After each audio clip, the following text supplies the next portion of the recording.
রাত একটাই যখন কিছু খেতে ইচ্ছে করে তখন বানিয়ে ফেললাম বাসায় থাকা ইনগ্রেডিয়েন্টস দিয়ে এত মজাদার স্পাইসি পাস্তা।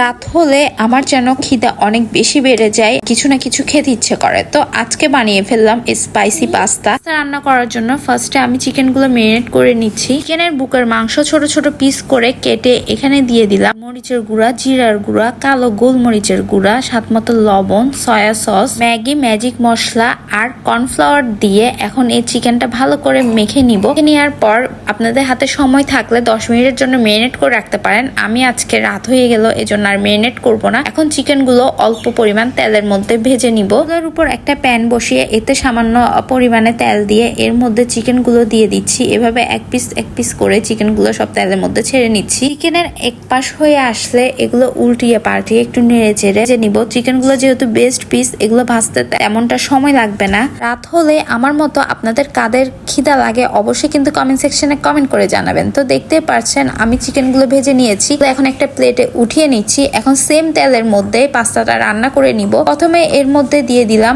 গার্লিক কুচি, তো 2 কোয়া রসুন এখানে একেবারে কুচি করে ভেজে নিয়েছি। হালকা ব্রাউনিশ কালার চলে আসলে এর মধ্যে অ্যাড করে দিলাম টুপ করে কেটে নেওয়া পেঁয়াজ আর কাঁচামরিচ কুচি। কাঁচামরিচ তেলের মধ্যে কয়েক মিনিট ভেজে নেওয়ার পরে এখন এর মধ্যে অ্যাড করে দিলাম কালো গোলমরিচের গুঁড়া, সামান্য পরিমাণে অরিগ্যানো, এটা জাস্ট ফ্লেভারের জন্য ইউজ করেছি, আপনারা চাইলে স্কিপও করতে পারেন। এরপরে দিয়ে দিলাম স্বাদমতো লবণ, আর যেহেতু চিকেনের মধ্যেও লবণ দিয়েছি এখানে জাস্ট পেঁয়াজের জন্য, পেঁয়াজ আর কাঁচামরিচের জন্য যতটুকু লবণের প্রয়োজন অতটুকুই দিব, কেননা পাস্তাটাও কিন্তু লবণ দিয়ে সিদ্ধ করা। এরপরে চিকেন দেওয়ার পরে এই সবকিছু একটু কয়েক মিনিটের মতো ভেজে নেওয়ার পরে এর মধ্যে এখন দিয়ে দিলাম সিদ্ধ করে রাখা পাস্তা। এই পাস্তাটা আমি লবণ দিয়ে 1 টেবিল চামচ লবণ দিয়ে সিদ্ধ করে নিয়েছি। আর এখন পাস্তাটা দেওয়ার পরে এর উপরে অ্যাড করে দিলাম একটু কেচাপ, সয়া সস, অন্য পরিমাণে চিনি, আর অ্যাড করে দিলাম ধনিয়া পাতা কুচি। এই সব কিছু একসাথে এখন নেড়ে চেড়ে মিক্সড করে নিলেই কিন্তু মজাদার স্পাইসি পাস্তা রেডি।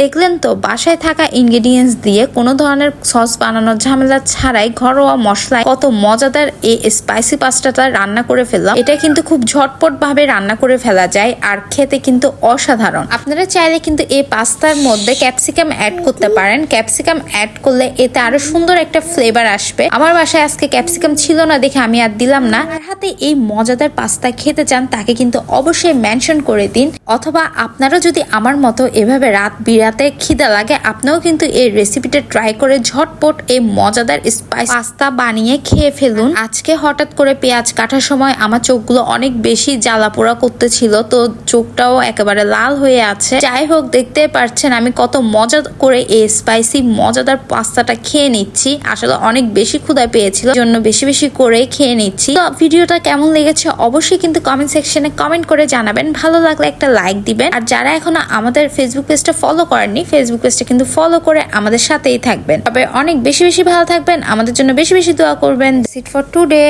আল্লাহ হাফেজ।